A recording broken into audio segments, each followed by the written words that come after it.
All right, what is going on? I'm gonna be reviewing the IsoChain product from Dragondoor. So for a little bit of background and context, I will put a link on the screen if you guys wanna check out my IsoMax review. That'll give you guys more information. I'll probably get into that in a little bit.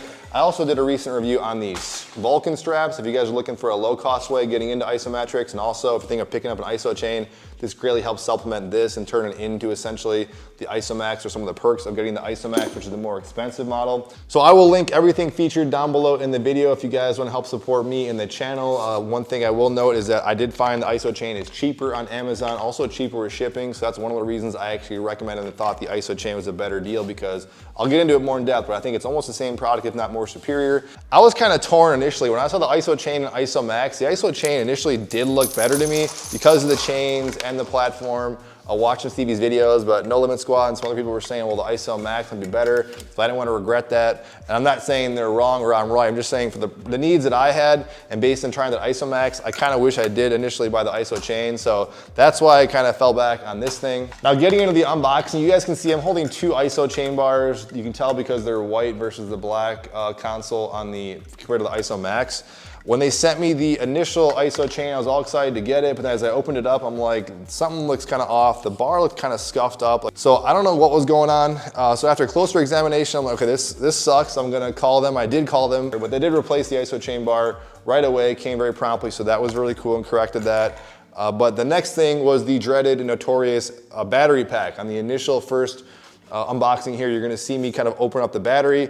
I just used my fingernail to open the battery pack and literally just broke it right off. I'm like, okay, well, this also sucks that happened.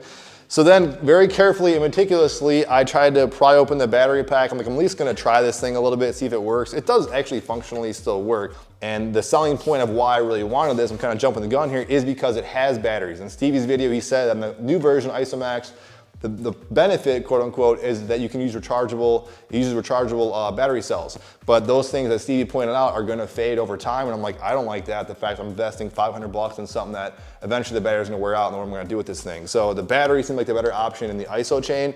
Of course, there's always some sort of caveat though. The battery is impossible to kind of pry out, at least that core, what people were saying. And sure enough, when I tried getting it, I could not get the batteries out my initial first go. I'll show you another kind of tip how I did get it. But people were literally saying in the reviews, and some guy left a comment before like, oh, it's okay if you know something about electronics, you can get the battery out. I'm like, I don't feel like unscrewing this whole console, and I don't feel like you need like a bomb squad to basically replace the battery, so I don't like that either. The new one, I checked this right away, and then as I installed the batteries, they give you some they give you a great like handout with a manual. And then they give you some batteries. I would not use those batteries. I would use like a new, like fresh type of batteries, like Duracell or something. I just use some Costco Kirkland batteries here. But I was very meticulous now about taking this thing off. I was very careful. I actually practiced on the old one before I did the new one. Just take a fine tooth thing, and I just kind of dug in there just very gently and pried it open. But then once I put the batteries in, I did like a test run, putting them in, taking them out. I just noticed if you pry it from like the back end of the battery, everything slides out fine. So according to what I've tried, I'm gonna be sensitive with the battery pack, but getting the batteries in and out was fine. There's just kind of like a little trick to it, and you guys are just seeing it here on the video. Otherwise, it was packaged totally fine. Everything was good. But what Dragondoor did tell me is why it's so kind of cumbersome to get the batteries in and out is because it is a piece of gym equipment, so those batteries gotta be packed really tight into the console. So there's kind of a good reason for that. So aside from like all the issues I had just getting the product, as far as like what are some pros and cons, getting into the pros here, I'll say that one of the biggest pros is just the bar itself, comparing especially to the IsoMax, because really the money you're paying into this product, this thing was $350, IsoMax is $500, basically full price, is you're paying for this technology in here. And again, beggars can't be choosers. There's nothing else out there that really does this. So this is what you're kind of more or less paying for. You can buy this bar separately, which might be a good option if you're thinking about it. But the bar is essentially exactly the same as the IsoMax. I did hear they made a newer version of this old IsoChain bar, so I don't know. The people were saying like the volume wasn't as good. The volume sounds just as high, if not higher, on the IsoMax. At least the version I got seems fine. I think there was something where this thing, they did something here that they fixed on the newer version.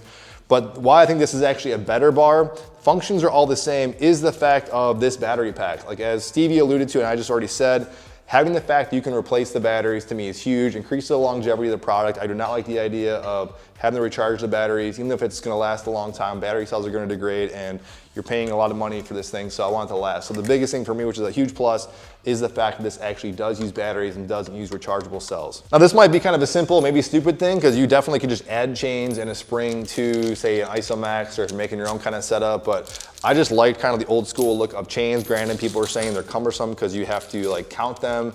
I think No Limit Squad and other people just talk about you can just number these, kind of color code these things in 5. I might add some other colors to kind of make it easier, kind of like on those little vertical jump machine devices, but I don't think it was that big a deal changing the chains out. They're definitely heavier and bulky, but I think this is kind of a pro. I will say that the initial give of the spring does have a functional play into it, at least as far as compared to like straps. People were saying that the straps kind of do the same thing, giving like an initial kind of give. And that give is there to kind of like, again, kind of trick your central nervous system to kind of exert more force, like maybe you can overcome that before hitting a wall. This thing definitely gives you some sort of a give if you watch it in the video. Versus this, I don't really know. Now certainly you could just attach a spring to the straps, that's fine. But the point is, I kind of like there being the chains and old school spring, I just like that. Maybe it's nostalgia back to the Bruce Lee days. The next huge pro, in my opinion, is the foot plate. Now, there's definitely some cons to it, but like, the foot plate has a dual function. On the IsoMax, we actually put resistance bands on it, so that would be cool if you don't have something like an X3 or like a bar board setup like I've been reviewing recently on my channel. But I already got those things. It wasn't really necessary. I did a whole video, like I said, talking about the Vulcan straps with the Clench Fitness foot plate, which is actually awesome. But I do think this thing just feels great all around because it's flush flat to the ground. And I think me and Stevie talked about this too. He said the same thing. It just feels more natural. It just feels like you can get a better pull on it. You don't feel uneven. When I was pulling in the IsoMax, I felt like it was kind of just uneven. Maybe you want to kind of like teeter over on some exercises. I liked how it's a wider base. If you got a bigger foot, you're gonna usually drape over probably that IsoMax versus this is nice and flush. It does bend a little bit, but not a big deal. I also like how this hook is not centered. So if I'm going behind the back stuff, it's not like dragging down my back, and it just adds, again, more versatility. If I want to set a bench across this. And this is kind of a short plug too. If you guys want to check out the book, I'd highly recommend getting the book if you guys need this stuff a little more seriously. The book isn't exhaustive. It's a great amount of information, giving you all the details you want and exercises. And it shows you guys, as I was kind of getting to the point, was it shows you how you can put your bench here and do different exercises using this type of foot plate versus a kind of raised foot plate like on the IsoMax. So overall, I think the functionality of this thing is awesome. Granted, it's not portable. You can't do all the band stuff with it, but I think the foot plate for what it does with the Isometrics is better. Now getting into the cons, I think some of the pros that I thought were pros might be cons. Obviously the biggest one is usually using chains, counting chains. They're heavy, they're loud. Like I said, they're maybe annoying to kind of count.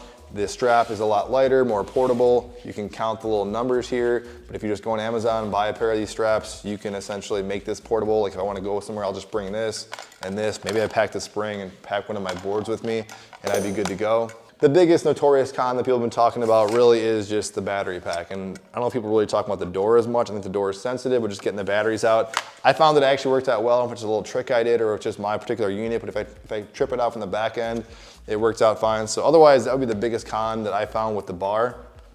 Isometrics has a historical great reputation. A lot of famous coaches have used Isometrics. I certainly knew it worked. It just seemed like something that seemed like kind of boring training. Didn't seem like something I really wanted to do. But with these chain, the platform, and especially, most importantly, because you got some metrics here, this is what really makes things interesting. And then add to that the fact they got this nice book that I definitely recommend checking out. For me, I love like reading up on stuff and really trying new things. So what I really like about that is it really allowed me to kind of try and add some new training modalities I never really got into. I'm not going deep in the weeds on programming yet. I'm just more or less just messing around, playing with it, integrating it in my training. Definitely reading the book and incorporating it and blending with what I'm doing so far. I'm taking some mental stock of where I am, the chain links at different positions to see just kind of what those numbers are at. I will likely start recording some brief numbers. But like all types of new training, as far as myself, I always recommend, the book can seem exhaustive, but it even recommends, take what is applicable to you and apply it. And that's more or less what I'm gonna do. And if you get anything away from the book, it's gonna tell you that some isometric training is better than no isometric training. So I think that was just a good kind of simple takeaway to kind of understand. But more or less, I've been kind of dabbling back and forth between like the more like traditional strength holds of like the 6-second holds for like 6 reps on various exercises is kind of what they recommend. But I really like and had a lot of fun and actually wanted to keep kind of doing more of was more more like the longer duration hypertrophy type holds they recommend in the book, which is like average like 45-second holds. I loved doing that, especially with this when you put the time mode on and it's counting down and you're trying to fight your way to a certain percentage, trying to give it somewhat your all, banking within that 45 seconds. That was a lot of fun. I'm probably gonna be skewing a lot more towards that. And it also passes the kid test. This is one of these fitness devices that my kids wanna get on. They're having like fitness competitions and see who can kind of pull the most on like deadlifts and like curls and stuff like that, even presses.